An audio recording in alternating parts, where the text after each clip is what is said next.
I want to tell you about the moment before the moment, not the confession, not the kiss, not the letter, not the trembling sentence someone finally gathers the courage to say out loud. I want to talk about what happens before that, in the long quiet architecture of a heart that is already decided, long before the mouth catches up. Because here is something strange about love, something almost nobody tells you. It rarely arrives when we announce it. It arrives earlier, quieter. It slips in through a doorway we didn't know we'd left open. A laugh across a crowded room. A way someone said your name like it meant something. A moment when you felt, for the first time in a long time, seen. And then it waits, patiently, sometimes for years, living in the space between two people, unspoken, growing roots in silence. Think about that. Somewhere, right now, someone is carrying a truth about you that you don't yet know. A whole private history of admiration, built moment by moment, that exists entirely in someone else's chest. You have been a quiet miracle in someone's life, and you had no idea.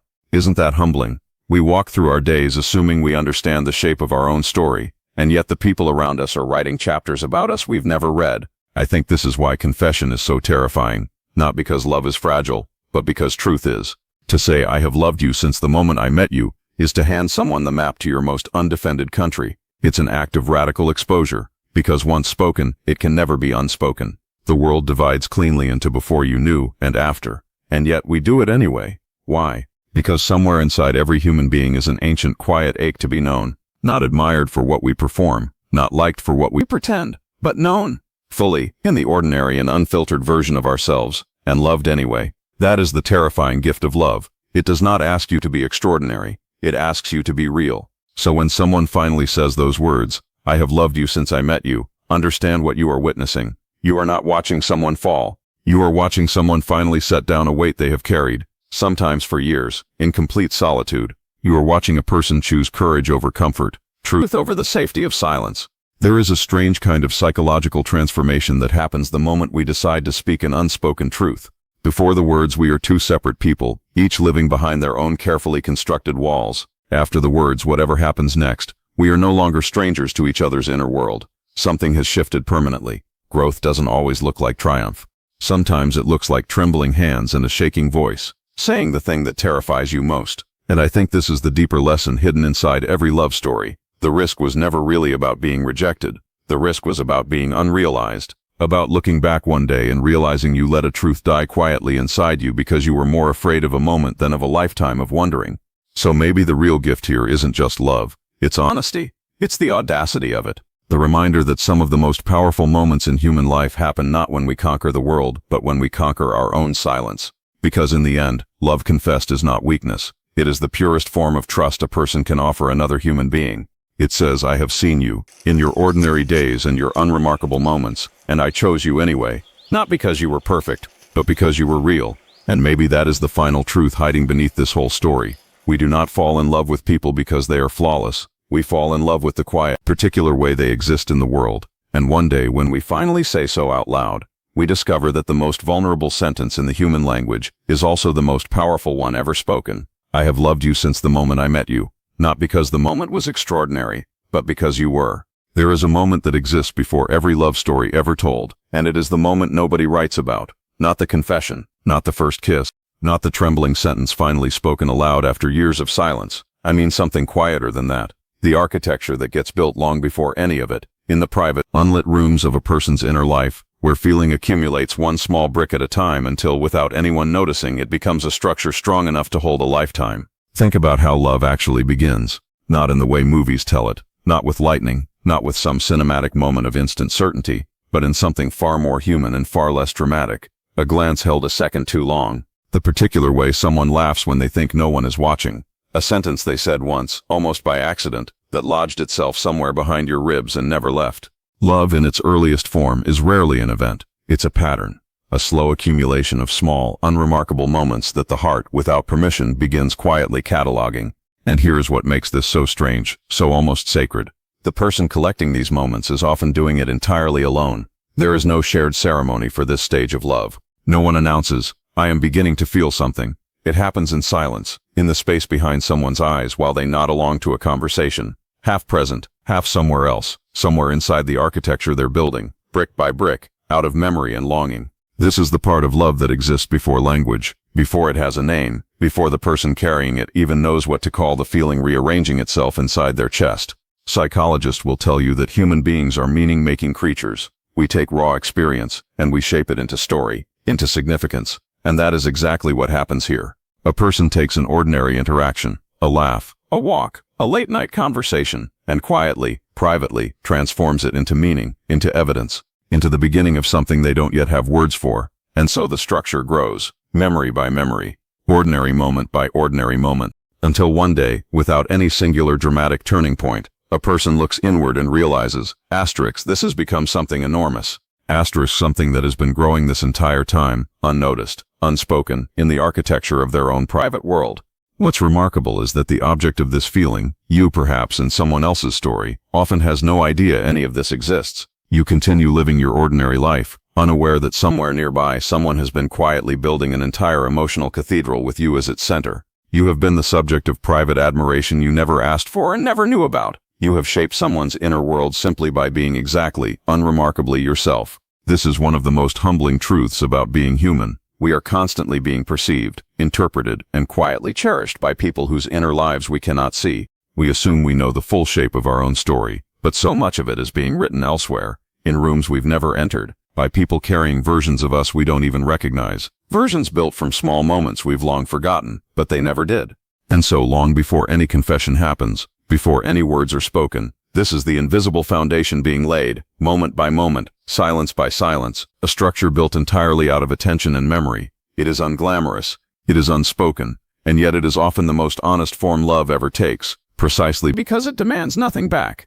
It exists simply because someone, somewhere, could not stop noticing you. There is something quietly astonishing about the fact that other people carry versions of us inside them that we will never see. Not the version we present, not the one we curate for the world, but a private chapter written entirely in someone else's mind, shaped by moments we've long forgotten, held with a tenderness we never knew we'd earned. Somewhere, right now, someone might be carrying your name like a small quiet flame, and you would have no idea because they never told you, and chapters like that are rarely announced. They are simply lived, silently, day after day. Think about what that means. It means we are, each of us, walking encyclopedias of meaning to people we've barely paid attention to. A person you once helped without a second thought may have replayed that moment in their mind for years. A sentence you said in passing, forgotten by you within the hour, may have become someone else's quiet anchor on their hardest nights. We assume that our impact on the world is measured only by what we remember doing, but so much of our influence lives outside our own awareness, stored carefully in the hearts of people who never mentioned it. This is one of the more humbling truths about being human. We are not the sole authors of our own story. Other people are writing chapters about us constantly, chapters shaped by their own longing, their own loneliness, their own private hope, and we are almost never invited to read them until, if ever, they decide to hand us the page. And what a strange kind of loneliness that must be, to carry an entire narrative about someone built from years of attention and memory and never say a word. To watch that person move through their life, unaware that they have become quietly the emotional center of someone else's inner world. There is a particular ache in loving someone from a distance they don't know exists, because every ordinary interaction becomes loaded with private significance for one person, while remaining simply ordinary for the other. Two people standing in the same room, living in two entirely different emotional realities. This is why when someone finally chooses to reveal that chapter, when they say, "I have felt this way for longer than you know," it lands with such unexpected weight, because what they are really doing is inviting you into a room you never knew existed, a private museum of memory, curated entirely around you, filled with moments you don't even remember mattering. Suddenly you are given access to an entire emotional archive, the way you once looked when you were tired but still laughing, the sentence you said that no one else would have thought twice about, the version of you that lived rent-free in someone else's imagination for years. And there is something profoundly disorienting about discovering that you have been the subject of devotion you never consented to receiving, built from moments you can barely recall. It forces a kind of re-examination, not just of the other person but of yourself. Who have you been, in the quiet corners of other people's lives? What versions of you exist outside your own knowledge, shaped not by what you intended, but by what someone else needed you to be? This perhaps is one of the great humbling mysteries of human connection, that we do not get to fully control our own meaning in the world. We think we understand our impact, our presence, our significance to others, but really we are only ever holding a fraction of the story. The rest is written elsewhere, quietly, patiently, in chapters we may never be shown, until one day, Someone finally decides to open the book and let us read the parts that were, all along, about us. There is a particular kind of fear that has nothing to do with danger and everything to do with exposure. It is not the fear of pain or failure or even loss. It is the fear of being seen fully, without the careful editing we apply to ourselves before anyone else is allowed to look. And I think this fear sits at the very center of why love is so terrifying, even when it is wanted, even when it is good.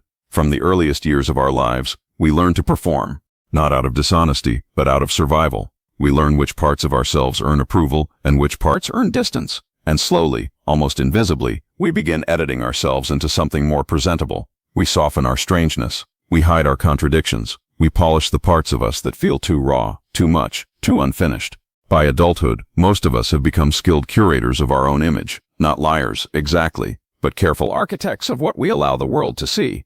And this is precisely why being truly known by another person is so disorienting. Because to be known is to have someone see past the careful architecture. It is to have someone witness the unedited version, the version that exists before the performance begins, the tired version, the uncertain version, the version that doesn't have the right words yet, that stumbles, that contradicts itself, that is still in many ways unfinished.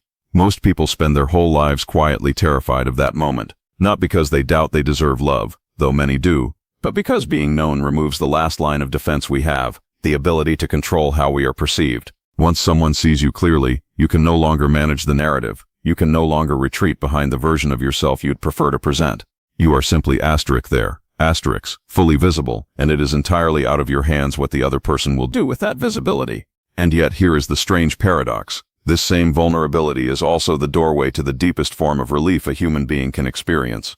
Because there is a particular kind of exhaustion that comes from being loved only for the performance. From wondering, quietly, whether anyone would still choose you if they saw the parts you keep hidden. That exhaustion follows people for years, sometimes decades. This constant maintenance of an edited self, this fear that authenticity might cost them the very connection they're trying to protect. So when someone finally says, "I know you," not the version you present, but the real one, and I choose that version, something remarkable happens. The exhausting work of performance can finally stop, not because the person becomes perfect in another's eyes, but because they no longer need to be. They are permitted, perhaps for the first time in years, to simply exist without editing. This is what makes being truly known such a terrifying gift. It requires surrendering the illusion of control we've spent a lifetime building. It asks us to trust that our unfiltered self, contradictions, uncertainties and all, is not something to be hidden but something worthy of being witnessed. And for many people that trust does not come easily, because somewhere along the way, life taught them that visibility was dangerous, that being fully seen was a risk rather than a relief. But perhaps this is one of the quiet truths hiding beneath every meaningful human connection. We do not actually long to be admired for our performance. We long to be known in our entirety and accepted anyway. Not the highlight reel, not the curated self. The real one, unfinished, imperfect, occasionally contradictory, and loved not despite those things but alongside them. That is the terrifying gift love offers us, the chance to finally stop hiding and discover that what we feared would drive people away is often the very thing that draws them closer. There is a particular kind of silence that grows heavier the longer it is kept. Not the peaceful silence of contentment, but the strained silence of something unspoken, a truth sitting quietly behind the ribs, gathering weight with every day it goes unsaid. Most people know this silence intimately. It is the sentence rehearsed 100 times in the mind, but never once spoken aloud. It is the truth carried through ordinary conversations, hidden just beneath the surface, while life continues as though nothing extraordinary is happening at all. Why do we do this to ourselves? Why do we choose the slow erosion of silence over the brief, sharp risk of honesty? Because silence, for all its discomfort, feels safe. It preserves possibility. As long as a truth remains unspoken, nothing has been risked yet. The imagined outcome, whatever it might be, has not yet been tested against reality. Silence lets us live inside a kind of suspended hope, where the worst has not happened, but neither has the best. It is a strange, aching kind of safety, because it protects us from rejection at the exact cost of protecting us from connection.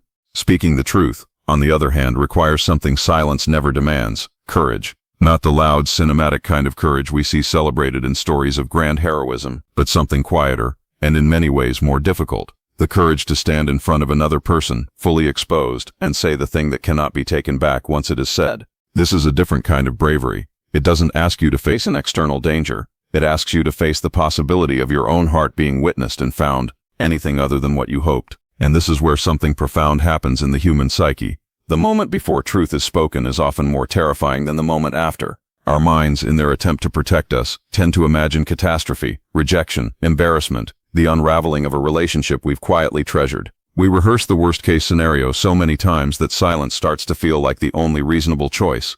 But underneath that fear is a quieter, more honest question. Asterisk, what does it cost me to never find out? Asterisk, because here is the paradox at the center of every unspoken truth. The risk was never really about being rejected. It was about the slow, invisible cost of never becoming fully known. Every day a truth goes unspoken is a day spent slightly hidden, slightly smaller than the full truth of who we are. And over time this adds up. It becomes a kind of quiet erosion, not dramatic, not sudden, but persistent. The erosion of a life lived partially unexpressed. This is why courage matters so much here. Not because speaking the truth guarantees the outcome we want, but because it restores something silence slowly takes away, our own sense of integrity. To speak an honest truth, even trembling, even uncertain of the response, is to choose alignment between what we feel and what we say. It is to stop the quiet fragmentation between our inner world and our outer life. And there is something almost sacred about the moment courage bridges that gap. Whatever happens next, acceptance, rejection, uncertainty, joy, something has already shifted the instant the words are spoken. The person who once carried a truth alone is no longer alone with it. The architecture of silence, built carefully over months or years, is finally open to another person's eyes. This is the quiet miracle courage offers us, not the certainty of a particular outcome, but the freedom of no longer carrying a truth in solitude. It transforms an internal burden into a shared moment, and in doing so it returns something to the person brave enough to speak, a sense of wholeness, however uncertain the future may be. Because in the end, the bridge between silence and truth is not built by certainty. It is built entirely by courage, one trembling, honest word at a time. We tend to imagine transformation as something loud, a single dramatic turning point, the moment of triumph, the victory that changes everything in an instant, the climactic scene where a person becomes someone new because they won something, achieved something, conquered something. This is the story we've been told so many times that we've come to believe it's the only version that counts. But real transformation, the kind that actually reshapes a human being from the inside out, rarely arrives wearing the costume of victory. More often, it arrives disguised as trembling, as uncertainty, as the quiet, unglamorous act of allowing yourself to be seen at your most unguarded. Think about the moments in your own life that actually changed you. Not the moments you performed well, but the moments you were honest. Chances are the truly transformative ones weren't the triumphant ones. They were the moments you admitted something you were afraid to admit. The moments you asked for help instead of pretending you didn't need it. The moments you told someone the truth about how you felt, knowing full well it might not be returned. These moments rarely feel like victories while they're happening. They feel like risk. They feel like standing at the edge of something without a guarantee of solid ground beneath you. This is the paradox that most people spend their whole lives resisting. Growth is rarely a reward for strength. It is far more often the result of surrender. Not surrender in the sense of giving up, but surrender in the sense of giving in to honesty, to uncertainty, to the discomfort of not controlling the outcome. We like to imagine that personal evolution comes from becoming invulnerable, from building thicker walls, sharper defenses, more convincing performances. But the truth is almost the opposite. The walls we build to protect ourselves from pain are often the very same walls that prevent us from changing at all. Invulnerability doesn't create growth. It creates stagnation dressed up as safety. Vulnerability, on the other hand, cracks something open. Not because it is comfortable, but because it forces us into contact with what we actually feel, rather than what we've trained ourselves to project. When a person finally says the thing they've been afraid to say, whether it's a truth about love, or fear, or grief, or need, something shifts inside them that cannot be undone. They can no longer pretend they don't feel what they feel. They can no longer hide behind the practiced calm they've spent years perfecting.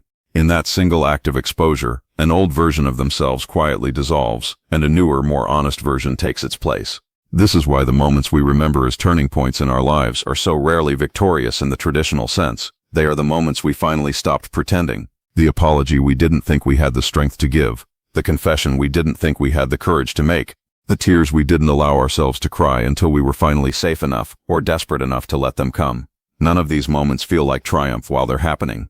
They feel like falling. But it is precisely this falling, this willingness to be undone in front of another person, or even in front of ourselves, that creates the space for something new to take root. Perhaps this is one of the great misunderstandings we carry about becoming who we're meant to be. We assume transformation requires us to become stronger in the way the world defines strength, more composed, more controlled, more impenetrable. But real transformation often requires the opposite. It requires softening. It requires the willingness to be undone, to be uncertain, to stand in front of another person without armor and let them see exactly who we are underneath all our careful performances. Because in the end, growth doesn't announce itself with fanfare. It doesn't often look like victory. More often it looks like a trembling voice finally telling the truth. And in that trembling, quietly, without any applause at all, an entirely new version of a person is born. We often speak of trust as though it were a simple thing, a box to check, a threshold crossed once and then maintained. But trust, especially the kind that exists at the center of love, is far more intricate than that. It is not a single decision. It is a continuous act, repeated quietly, moment after moment, each time we choose to remain open to another person despite having every reason, based on our own histories, to close ourselves off instead. Think about what it actually means to trust someone with the truth of who you are. It means handing them information that could be used to hurt you, and believing without any guarantee that they won't. It means revealing your uncertainties, your contradictions, the parts of yourself you're still trying to understand, and trusting that this person will hold those revelations with care rather than judgment. This is no small thing. In a world that has taught most of us, through various disappointments, that vulnerability can be exploited, choosing to trust anyway is one of the most quietly radical acts a person can perform. This is why love, at its core, is not primarily about attraction or chemistry or even compatibility, though these things matter. At its deepest level, love is about trust. It is the decision to say, I will let you see the parts of me that are unfinished, uncertain, and imperfect, and I will believe that you will not use this honesty against me.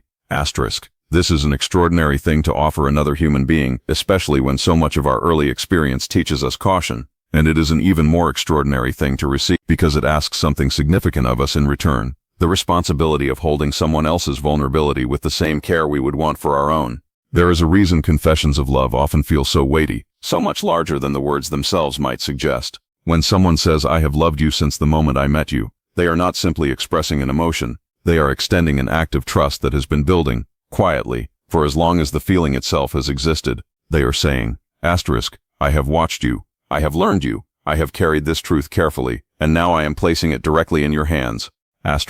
This is why such moments can feel almost sacred, because trust, when offered this openly, transforms an ordinary interaction into something with real emotional weight.